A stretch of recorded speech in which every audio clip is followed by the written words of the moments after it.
All right, man. What's going on, everybody, man? Welcome back to the Truth with Najeh Wilkins, man. Got a jam-packed show for you guys today. So as always, make sure y'all like, comment, subscribe, man. Y'all hype up the video, man. And make sure you turn on the post notices, man, so you always know when obviously I come out with my posts, my videos, my teletapes, my shows, all that good stuff, man. So we got a lot to get into today. You know what I'm saying? We are adding a couple of teams to the show. Okay. So look, we're keeping it basically the teams I'm gonna cover. Okay, all year long, you know what I'm saying, going all the way into the season, we will have something on said team, right?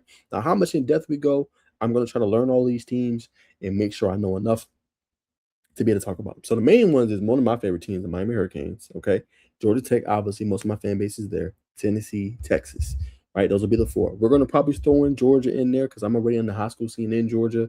You know what I'm saying? I see them play, obviously, Georgia Tech. So I have to be knowledgeable of the Bulldogs anyway. You know what I'm saying? Whether I like them or not, or a fan, I'm not. But again, I got to be knowledgeable enough. And I think the other teams will probably rotate in, maybe LSU, you know what I'm saying, Ole Miss from time to time. Bama is going to obviously be a team that we talk about as well. And then obviously, you know, the National College Football News we'll get into, of course, you know what I'm saying? And then any other things that we see that's major headlines as always, man. And then, like I said, I think I'm going to do, and I'm going to throw a poll out.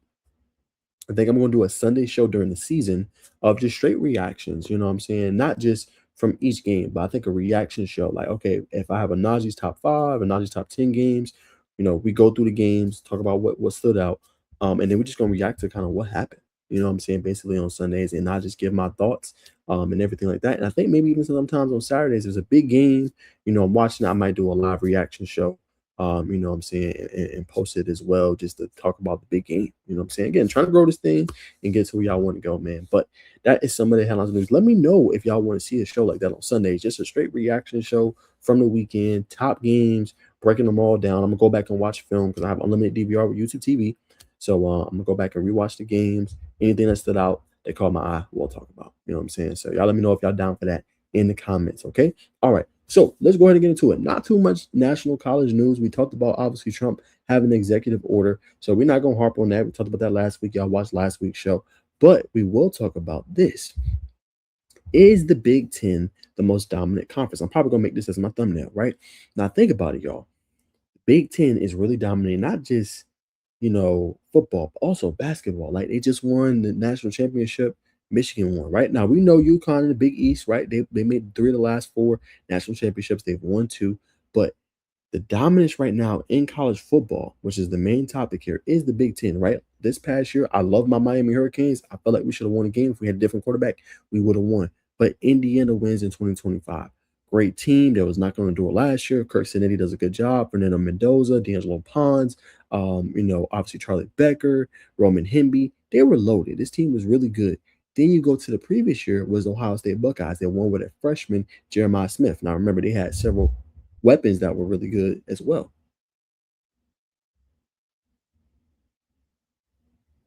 Sorry about that. Y'all heard something, but they had several other good weapons as well, man. So when we look at Ohio State, this was a team that was running the football, right? They had great players, right? You look at obviously Quishon, you obviously look at Travion Henderson. Way back then, right? They had obviously Brian Hartline as their offensive coordinator, I believe he was. Ryan Day in there, Patricia, all that good stuff. You know what I'm saying? Or yeah, Brian Day, not the offensive coordinator. Chip Kelly was the offensive coordinator. Brian Hartline was obviously the wide receivers coach I was. This year, I think he took a step and was the offensive coordinator. So I had to adjust that, obviously. But Ohio State won, right? Then the previous year was Michigan. Now, Michigan did it with their defense, and they was running that football. They was toting that rock with Jim Harbaugh, right? Blake, obviously, Corum, Donovan Edwards. J.J. McCarthy did the things he needed to do, but the defense was really good, right? You look at Mike Sanders still, so on and so forth, right? So many great players on that Michigan team, which is why they won. So it begs the question, is the Big Ten the most dominant conference right now in college football? 3 in a row. Some people feel like the SEC has lost its luster. You know what I'm saying? It's not the same conference. And I told y'all, I don't think like all the attention. I love the SEC. It's great, you know what I'm saying, conference. But I felt like a lot of times when we see like different votings and different polls and things like that, SEC will always get the benefit of the doubt. But I feel like obviously with this new NIL era, obviously this rev share and different things like that, kids are more cool with going up north. You know what I'm saying? Kids are more cool with going to the Big Ten. Now, Big Ten's also expanded and helped themselves, adding on dominant teams in the West Coast and USC, obviously. UCLA still trying to figure things out. And then you added Oregon as well. So if you're the Big Ten, you really added because those are teams on the West Coast. You getting those eyes now in your conference, right? Say what you want about Oregon, but Oregon consistently gets to the college football playoff. Now, what happens there is the big difference, right? That's not the same thing. When you look at Dan Lennon, we've been talking about that, right? You got to take that next step forward if you're Dan Lennon. You cannot continue to play that way in the postseason, right? USC looks better. Big question was obviously on Lincoln Riley. They won 9 games last year, right? So you're seeing the conference just continue to go up. Now, the entire Big Ten has work to do, right? From top to bottom, it is more top heavy, I would say, right? Washington was a surprise team this year, did their thing, you know what I'm saying? But the bottom tiers of the Big Ten has to be better, But overall, they're dominating right now, right? Now we're going to see what the SEC looks like with a 9th game of SEC, you know what I'm saying? Similar to what obviously the Big Ten is doing. And I think sometimes it could drop the luster a little bit because those teams may not want to schedule those primetime games, the Ole Miss Louisvilles, right? The Clemson's, LSU's, because I got 9 other games in the SEC. That could be tough. Now there's lower scale teams obviously in the SEC right now, but to put your team through that, your body through that for 9 games in the college football playoff, it's a lot. It's a lot. But overall, right now, I would say definitely the Big Ten is dominating. They're doing anything, obviously, in other sports as well. But right now, they have it. Now, we'll see next year. Obviously, before the 3-year run for Big Ten, it was the SEC and it was the Georgia Bulldogs, right? They won 2 in a row. Alabama won 1. That was kind of how it was trekking. But the last few years, the Big Ten they figured it out, and they coming with it. You know what I'm saying? And they winning natties. You know what I'm saying? So you got to put some respect on the Big Ten. I think Big Ten right now is completely controlling the market, and they're doing their thing, and they're a top-tier conference. All right? So we'll leave that there. But Big Ten, I think, is one of the most dominant conferences right now. But all right, we're going to get into our team-specific news, man, and we're going to get into what Josh Heupel had to pretty much say in his second scrimmage about kind of this situation at quarterback, right? Said for a true freshman getting here in January, 7 weeks of offseason, what we did and then hitting the ground in the spring ball through today, he's been really sound on what he's done. I think in the past game, certainly, Heupel said about Brandon last week after Tennessee's close scrimmage, there's a lot of our quarterbacks there's a lot on our quarterbacks in the run game. And that's an area at times can be the hardest part for our quarterbacks. But he's continued to progress in that. There's still a lot left for him and everybody in the room for us to be what we need. But as a true freshman, certainly plays with what he's done up to this point. Now, that is from obviously a CBS article who has currently right now George MacIntyre as a front runner. But when you guys look at obviously this clip from Tennessee football, you see Faizon Brandon, just making plays, right? Making it look easy and things like that. We are going to share the screen here in just a second. Y'all bear with me, guys. But here's the play here. And like I said, if you're a Tennessee fan, you got to be excited, right? That's quick play. Travis Smith Jr., obviously running back, running through the hole. But this right here, this is Faizon kind of just throwing off his foot, hitting obviously with Darius Jackson right there, obviously running backs. But that is kind of what you want to see, for your true freshman quarterback. So it's never easy to win that job. George MacIntyre, obviously, stud quarterback, former highly rated 5-star quarterback, man, really good. So that's currently the situation. I think Tennessee might not figure this out, into going into obviously, fall camp, make it an open competition, in my opinion. And then when fall camp comes, you figure it out. That's what they did last year, right? They still didn't know going into fall camp. And obviously remember this, they had SEC media days here in Atlanta. Tennessee still didn't know what they was going to do, right? And a lot of people wrote off Tennessee because of that QB situation with Nico Amaliava leaving, going to UCLA.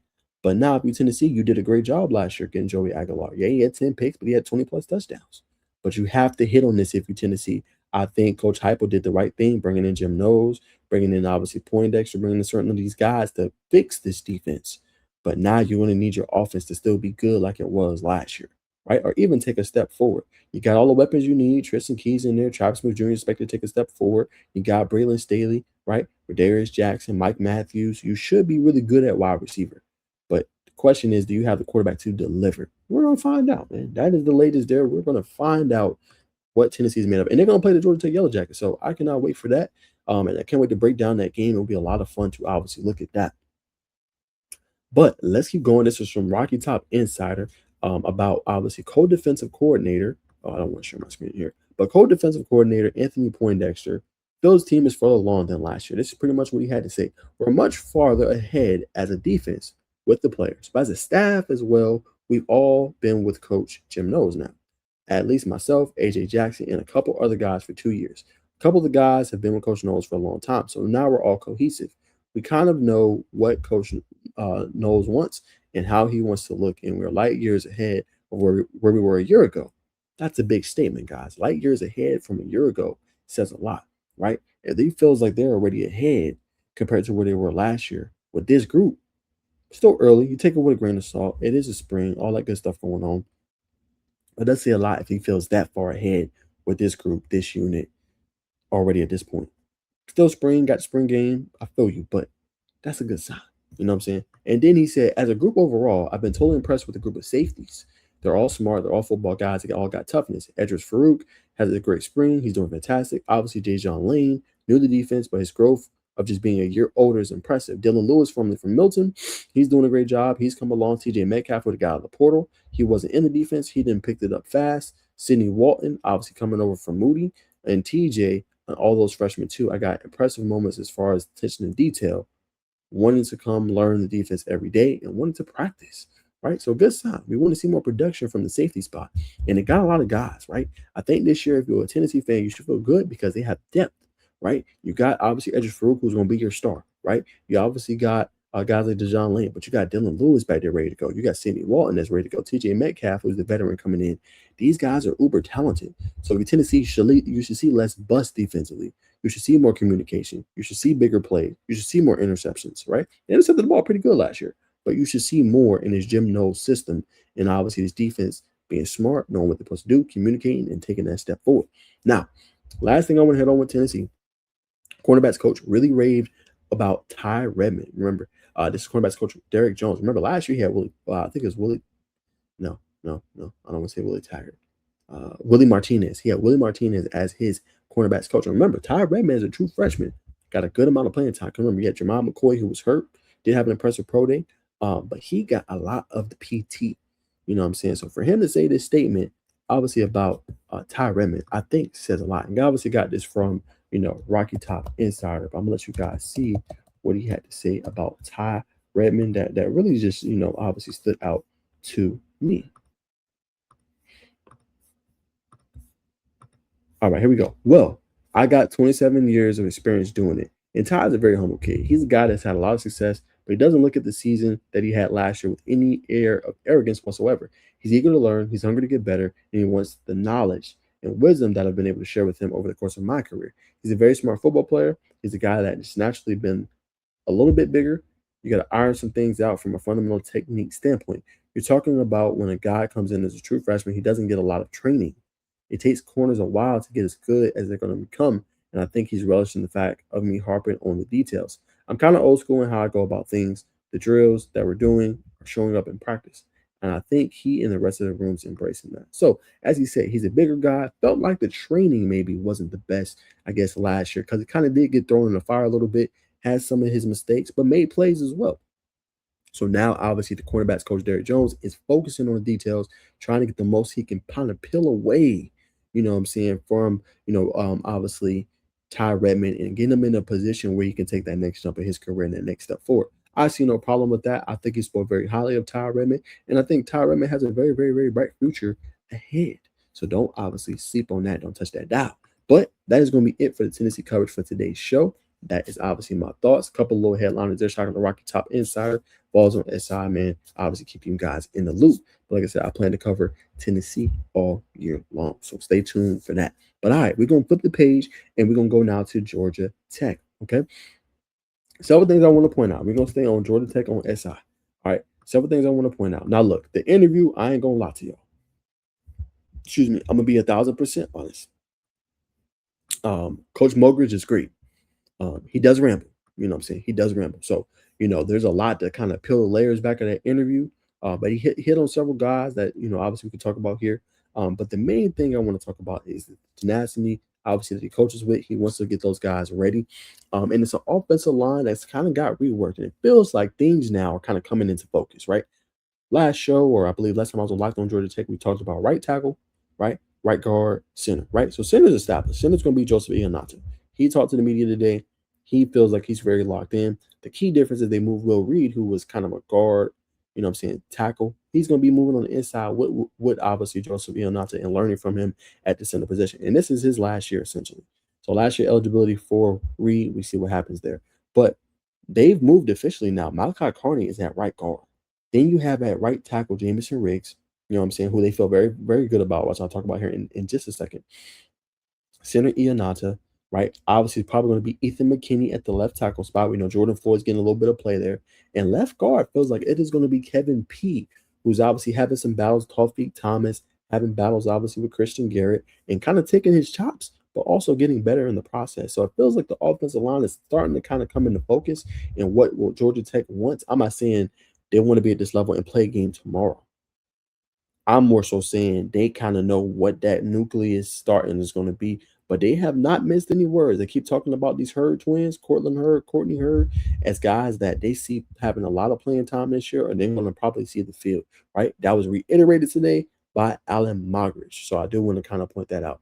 But here is what I want to say on Kevin Peay about the battles they're having with obviously the defensive line. He said, I feel like me and Tawfiq, we go at it every day. Like every day, we're trying to make each other better, get each other better. We're going to compete at everything we do. Like him, I mean him coming in doing that. So every day we got a challenge. So Thursday we'll come out here and we'll attempt to obviously whip them, right?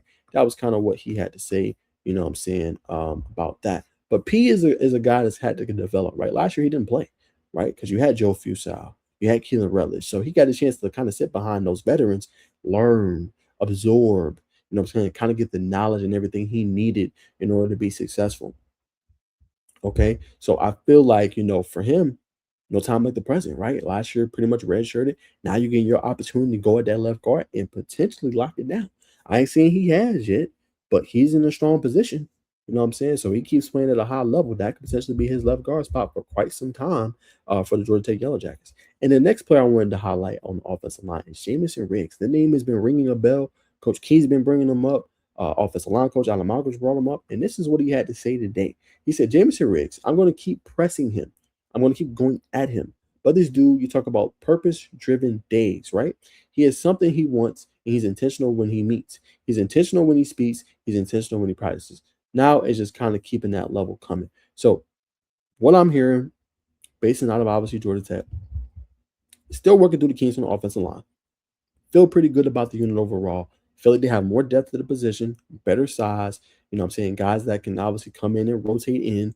And they really like Kevin Peay. They really like Jameson Riggs. And they like kind of how their offensive line is starting to kind of form, right? Becoming that unit you can lean on and obviously depend on to consistently just, make plays, get to the second level. And I said it today. Look, pretty simple. We love to run block, right?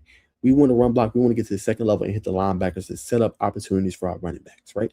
That kind of tells you all you need to know. This is going to be a physical unit that likes to run the football. And they're going to do it day in, day out, consistently with the Georgia Tech Yellow Jackets. That's simply who they are, right? So, for me, that tells me they're going to be mean, nasty on the inside, and they're going to continue to try to get the ball to Justice Haynes. Obviously, Malachi Hosley, J.P. Powell, and Shane Marshall, right? And again, it's not a bad formula. Most teams, you see that are lasting. They can run that football. Miami Hurricanes last year, they was running that ball with Mark Fletcher. They brought pretty much everybody back. You know what I'm saying? Added a couple of additions. Like, you got to be able to tote that ball if you want to have a chance. Then you can go on the outside with guys like Dalen Penton and Jordan Allen, Zay Furman, and hit over the top. Okay, so I think right now, obviously, we'll see. We got a spring game officially next Saturday on the flats. I cannot wait. It'll be a lot of fun. We'll get a little bit more intel on kind of what's going on with Georgia Tech, what's standing out, who made the difference, and who are some guys we need to continue to watch moving forward. And again, spring is just a good job.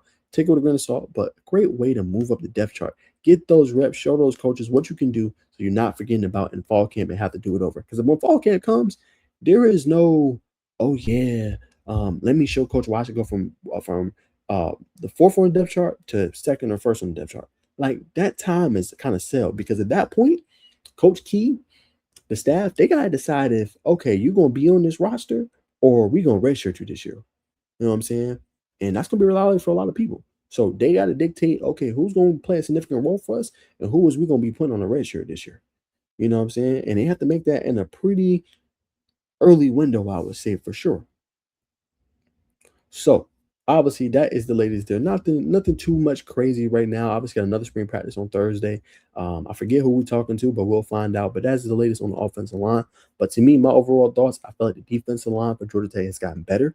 Again, I haven't seen nothing. I'm just going about, the pressures. And it feels like this is a team that can set the tone. This is a team that's going to make you feel them, you know what I'm saying, this year. And I feel like the tone setter starts and stops with Toffee Thomas. It just something I felt when he was in the pressers. He was talking about Georgia Tech. He was talking about coming over. He was talking about the battles. It just felt like he's that guy maybe that they were missing, right? No disrespect to Jordan Vandenberg. No disrespect to Kilo Stone. Great guys. But it feels like this guy has a different tenacity to him, and it kind of disseminates through the team, right? Kind of disseminates through each player on that defensive line. And you got guys that want to prove themselves. Christian Garrett, right? Got a lot of talk about him moving officially to defensive tackle spot, right? Guys like Jordan Walker getting a lot of praise from Coach Key, right? Tajay McCoy playing that Sam position, right? Obviously, Braden Manley, who's looking to take the next step this year, right? There's a lot of players on that defensive line that want to prove themselves. Montre Bradford, Andre Fuller Jr., right? That want to take the next step forward. What better time than the present when you're trying to make that position better? So we're going to see, and it's a lot of fun, but I think that defensive line going to be a lot better than people think. And remember, they had the number 88 rush defense a season ago. I think it will be much better than that. Better than that, excuse me, in 2026. But we'll leave it there for obviously Georgia Tech. Not too much to really talk about, but the offensive line we'll talk about obviously more, next week and everything. Getting ready for the spring game. All right, now let's go ahead and do it. We're gonna talk about Steve Sarkisian, and he had some pretty good words on Bijan or excuse me, not Bijan Robinson. A big comparison between Derek Cooper and Bijan Robinson. This is what he had to say. What I like about him is that I've never felt that our practice field is too big for him. Sarkisian said to Cooper. He takes the ball, he runs, and when he has an opportunity to make plays in the passing game, he does. He's a really versatile player. That way, he's a great kid. We're fortunate to have him. Let's see what else he said. Of course, talked about the coaches in Austin, comparison to his son's build to Robinson. All right, so they've talked about his skill set and compared his build to Bijan Robinson, said the father. He wants to run. He wants to be able to catch the ball in the backfield. He wants to line up at wide receiver. He wants to show that he has all the skills to play at the next level, and they're going to let him do it at Texas. So what that shows me is, Texas. Oh, I'm sorry. Here it is, y'all. Y'all couldn't see that. What that tells me is Texas is building very versatile running backs, right? Now, things didn't work out with CJ Baxter after the injury. The running game was not where it was supposed to be last year. I'm 100% with you, Texas fans. It has to be much better this year. But I think that's why they attacked the portal the way they did, brought in offensive linemen. But you got really good tandems, right? Hollywood Smothers, you got obviously Malik Brown. And you got this 5-star stud in Derek Cooper, who they comparing to Bijan. So this is a scenario where those two guys out of eligibility, Derek Cooper can easily be running back one next year. Now, this year, he might split the carries or whatever between those guys, but he gives me the vibes like, okay, sophomore, he's going to start, right? And this year, he's going to get a lot of PT, you know what I'm saying, for Texas. But when you have a guy you can line up in the backfield, wide receiver slot, he can catch, he can pass protect, you got to feel pretty good if you Texas. We see what Bijan's doing in the league right now. He's a top 5 back, right? So if you can start Keegan and the running backs coach, you've seen this talent before. You developed this talent and gotten off to the NFL where they're making the difference. So this is no new thing for you. You've done this. So for me, if I'm a Texas fan, I'm excited because we got, several guys on defense that are really good, right? You know what I'm saying? Tyler Atkinson, we got Colin Simmons. Curious to see what Justice Terry can do this upcoming year. We got guys on the back end that can defend. Grayson Littleton. You know what I'm saying? We got a pretty good team, right? Arch Manning, Cam Coleman, you know what I'm saying? Ryan Wingo, and then your running back tandem is those three. You got a three-headed monster, right? And then Cooper is already turning heads and making noise as a true freshman. I'm excited if I'm Texas, right? This year we take a step forward, right? So, again, if I'm a fan, hearing this about what Coach Sark had to say, about Cooper, I'm feeling pretty good. So that's obviously a little bit about obviously the Texas Longhorns. There has been an update as well. Okay, so there is no spring game, right? They've announced it obviously on Monday. No spring game for the Texas Longhorns, right? It's supposed to be on April 18th. They have decided to not do the spring game any longer. All right, so they are moving on from that. There's a multi-week program. Sorry, guys. Was at the end with the orange and white spring game on Saturday, April 18th, a notable event for fans considering Texas has chosen not to host the open scrimmage last offseason. Texas Athletic Director Chris Del Conte had announced the news during the annual Texas Town Hall in January. All right. Now, what's the difference is they're going to host an open practice in place of the spring game, right? The news did be a bit disappointing for Texas fans. Instead of getting to see the official debut of new players like wide receiver Kent Coleman, linebacker Rasheem Biles, I forgot to mention him. In a game-like setting, practice reps will be all that fans will get to see, barring any other last-minute changes. Open practice will be open practice at 11 a.m. at DKR. So there it is, man. A DKR, and it will be on the day the spring game was supposed to be. The official schedule.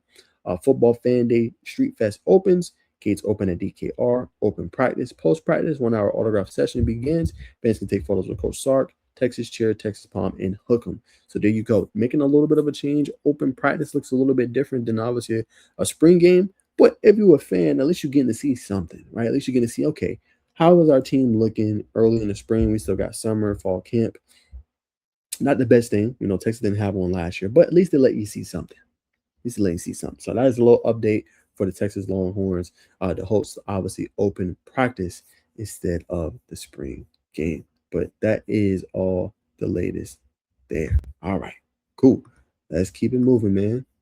All right, let's get to my Miami Hurricanes, okay? And let's talk about Jaden Upshaw, right? There's a little meat to this bone. And I'm hearing through sources that Miami does have the lead in his recruitment and obviously standing out. But he plays for Lee County. I've seen him a few times in person. I think Jaden Upshaw can play.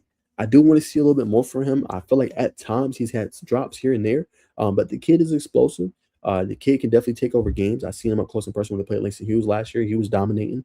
But this is his top basically 4. He's going to commit basically a week from now, guys, on April 15th. So we'll have that live reaction when the show comes out and everything like that when he commits, and we will react to that. But Alabama, Florida, Miami, Texas A&M. And like I said, I heard Miami is there. The key piece here is for Jaden Upshaw.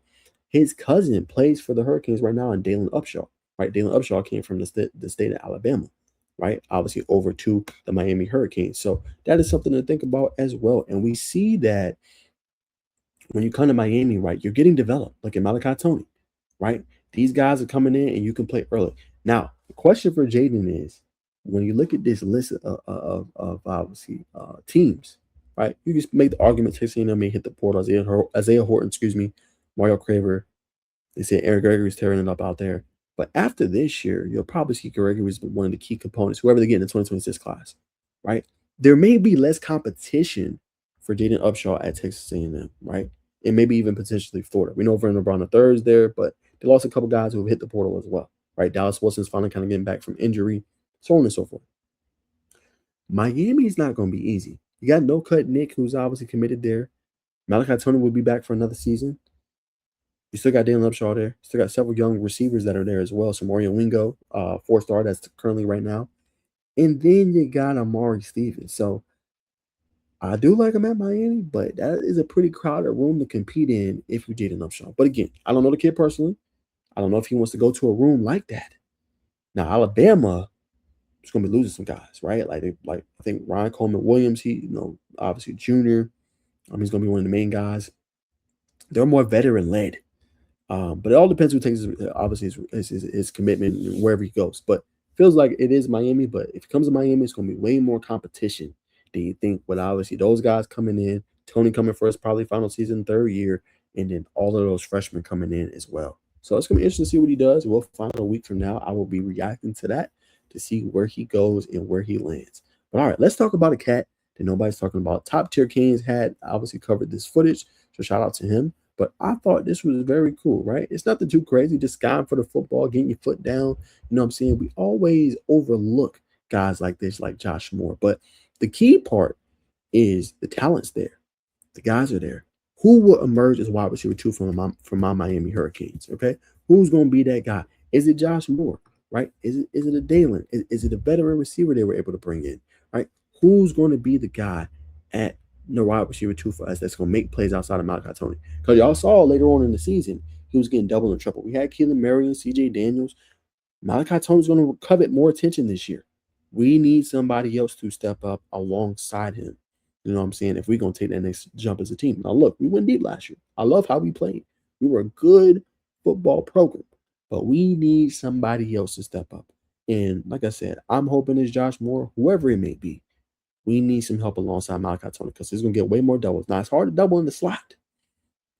And I believe Malachi Tony's probably going to learn every position and get even better. But we're going to need guys to be able to beat man beaters, beat zone, and consistently make these type of acrobatic catches. We're going to see, though. But I do like Josh Moore. I like what he's been doing so far in the spring, and he's been making a name for himself. Now, we got to talk about one more piece of my Miami Hurricanes. And I'm going to all right, that's me talking. So I don't know if y'all can hear this, but I'm going to let y'all hear probably the first minute. But they're saying right now, Rueben Bain's stock is falling. So I did a video on TikTok. Y'all go follow me. You know what I'm saying? I do all some things I do on here. College football content, all that good stuff. All the money. I want y'all to watch the video. I'm going to show the video. Hopefully it plays. Hopefully y'all can hear the audio. You know what I'm saying? If not, I'm only going to play it for a minute and I'll be right back. But how in the hell is Rueben Bain's stock falling? Let me know. Just let me know in the comments. But we're gonna roll a clip. We're gonna roll a clip.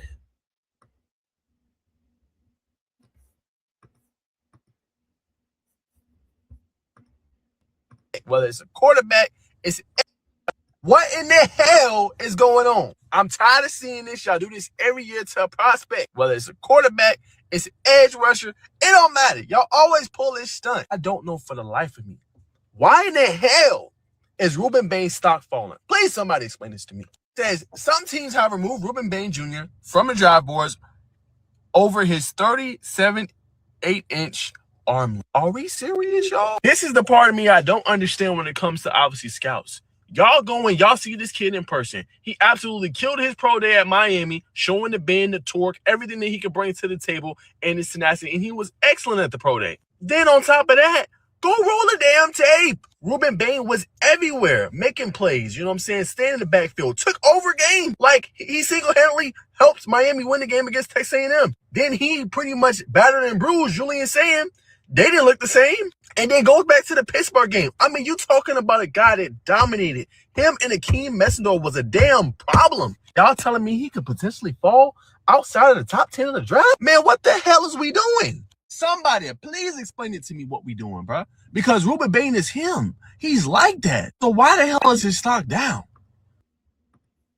Y'all go in the flesh. Like, why is his stock down? We're talking about Rueben Bain, who dominated college football. They always do this and they make things so complicated, like arm length or small fingers. Like, who cares? If you produced in college, more than likely you're going to produce in the NFL. It's pretty simple. It's the same when Philly did what they did, and they drafted Jalen Reagor over Justin Jefferson, who was killing people at 6'2". I can give you so many examples. You know what I'm saying? So why do we make this so complicated? If you produced in college and you couldn't be stopped and you couldn't be blocked, yes, you're going to face a different offensive line. Bro, gonna figure it out. This is Rueben Bain.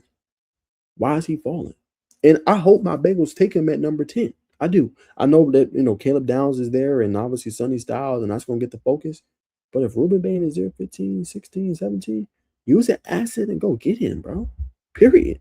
Like, he would change our entire defense. Right? You got Miles Murphy, obviously, I already know. You got Shamar Stewart, but Shamar Stewart wasn't the prospect Rueben Bain was. This should be a top 5 pick to me. It's pretty simple. Like, what the hell is we talking about? How is he not the top 5 pick? They always do this every year, and it makes stuff so complicated. And it's just like, oh, arm length, oh, this, oh, that. Oh, he didn't go to the main passing. Who cares? What did he do in college? What was the production? Roll the tape. If you can roll the tape and he ball, that's all that matters. You ball, you get the call. Stop making it so complicated. Somebody gonna get a dog. I promise you. Somebody gonna get a dog. Let him slip. Let him slip. Somebody gonna get a dog. I promise you. Every year, y'all. Every year this happens, and we always see this BS. period. All right. Now, let's bring up the next news reported by Dogs HQ. Jeremy Johnson does obviously a great job, man. Beat writer over there with Dogs HQ, doing his thing, man, writing under Russell Manziel. But he reported on Dontrell Glover, who's battling a minor injury. Now, the key thing, as he said here, Glover has not missed a practice, right? Despite the injury, Dontrell's worked really hard. Smart told reporters on Tuesday. He's been fighting a little injury bug. He got dinged up, but he hasn't missed a practice. Glover has some growing to do as a player. He did not get to get spring practice last season. He's making do with the snaps he has been able to take so far this spring.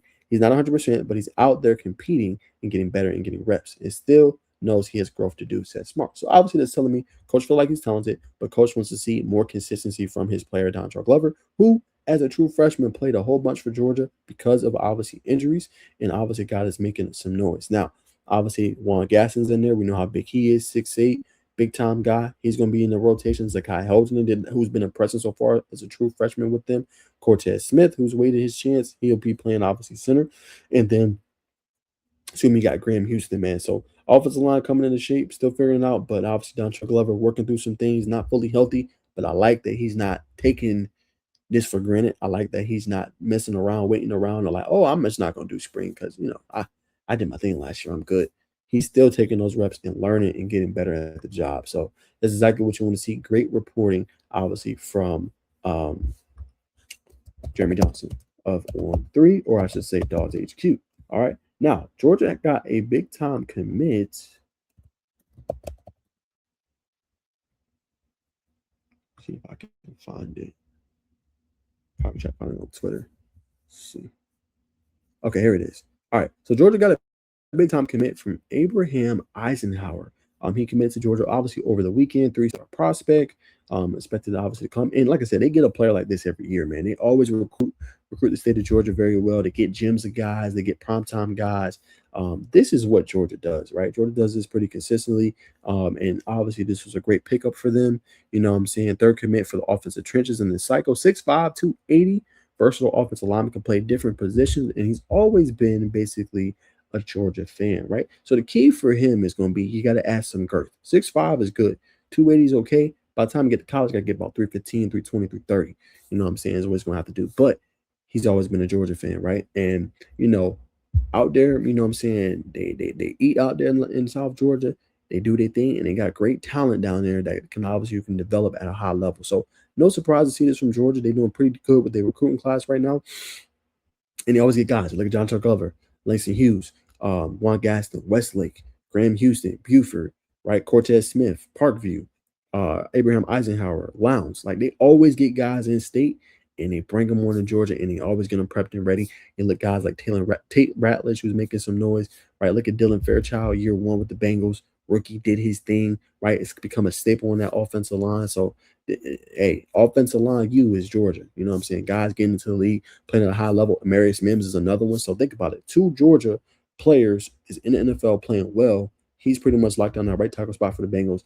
Fairchild's locked down that left guard spot, and they feel pretty good, right? So that just goes to show you how good Georgia does in development. So if you odds and however you look at that, hey, that could be me one day, right? So that is the latest there. Not too much to really report on for Georgia, but I'm going to throw them into the fold, probably like 1 or 2 topics a day, you know what I'm saying, or 1 or 2 topics every time we have a show, just anything recruiting-wise or anything as far as the team goes. Probably use Dogs HQ, and Jeremy does a great job reporting anything big time going on with them. Might as well. Like, I'm a in the state of Georgia.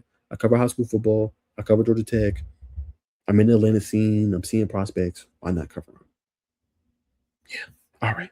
Last thing before we obviously close out the show, we are going to go with obviously Alabama, right, to close out the show.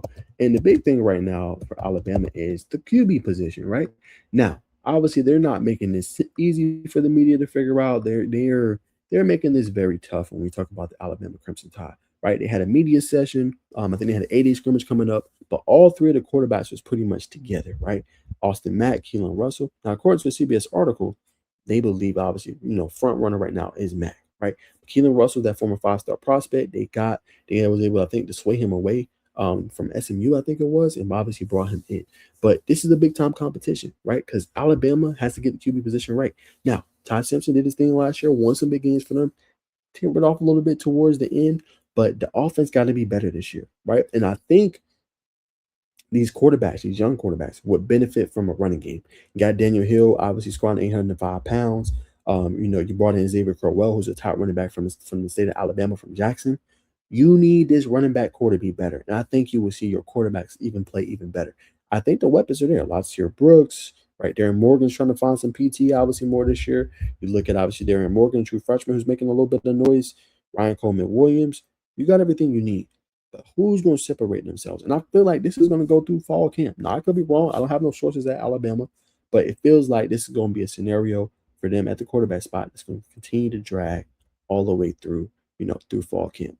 And I think that's going to be what we see. And in any updates, when we hear starting QB role, I will react instantly to it and obviously give my thoughts on what I think.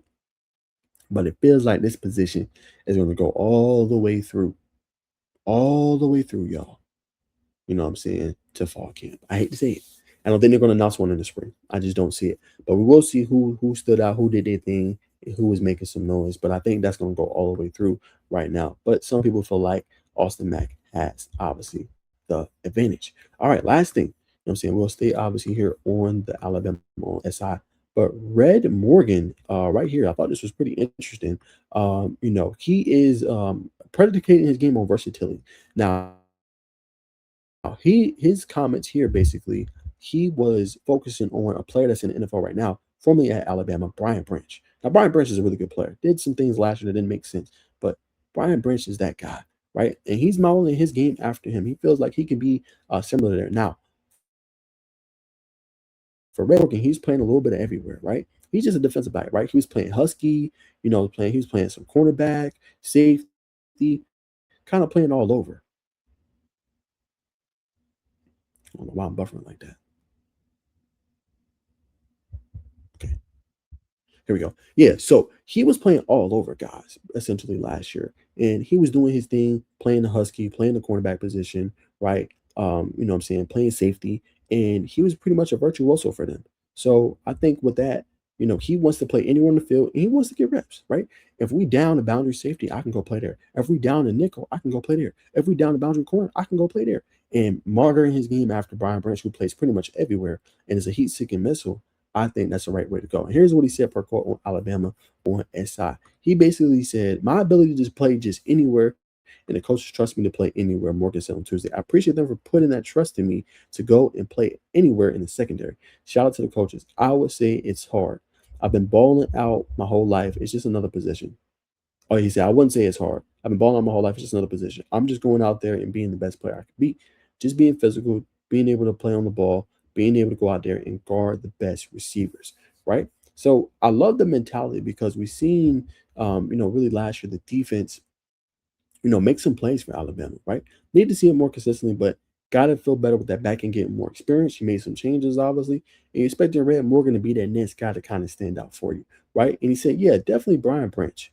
Morgan says when he actually tries to emulate just his versatility, physicality, his ability to come off the edge and stuff like that. So that is what Red Morgan wants to be. He wants to be a versatile guy. He wants to be able to play multiple positions. He wants to be able to shut you down, lock you down, right? And I think that's good for Alabama. They need the versatility at the position. You lost Jalen Mbakwe. You made some changes. You're going with some of these young guys like John Lee, and guys like that to be able to make a difference this year for the Crimson Tide. So now you need to take the step forward. You made a CFP playoff. You need to go deeper. I don't want to say it's a big season for Kalen DeBoer, but I do want to say he's going to have more eyes on him. Right? Now, you got blown out by Florida State last year. You know what I'm saying? But you didn't let it affect you. Still was able to find you with the SEC championship game. You did get throttled in that, but you was able to get to the CFP playoff. Now, can you take the step forward, right? With some of these changes, new quarterback, refixing the running game, cornerbacks, hopefully, and defensive backs taking a step forward, lost some defensive guys. Time to take a step forward if you Alabama. We're going to find out, man, especially moving forward. But you got to feel good about your back end. All right? So that's going to do it for today's show. I hope you guys enjoyed. Please, get at me in the comments if y'all love this show. Topics y'all want to see. Like I said, I'm going to keep it very team specific. We're going to have our national college news that we obviously talk about. Some days it'll be more national college news, and then obviously less team specific. We're going to go and rotate in between. You know what I'm saying? But the main teams, as I said before, it's going to be Texas. It's going to be Georgia Tech. You know what I'm saying? It's going to be Tennessee. you know, and then it's going to be Miami, right? And then we'll rotate and probably have Georgia on pretty often, 1 or 2 topics here and there, same with Alabama. These are the big brands, right? And I'm trying to expand my audience. I'm going to keep it still very tailored to Georgia Tech because that's who I cover. That's where I'm majority of my fan base, but I want to continue to grow this thing. And like I said, let me know if y'all want to see that Sunday recap show during the season. And I'm still probably going to do it, but I would love to get you guys input, any topics, any teams y'all want me to cover consistently. Consider it done. I will research and make sure I'm ready to go. I'm trying to be an all-around, top-end college football analyst because I love college football.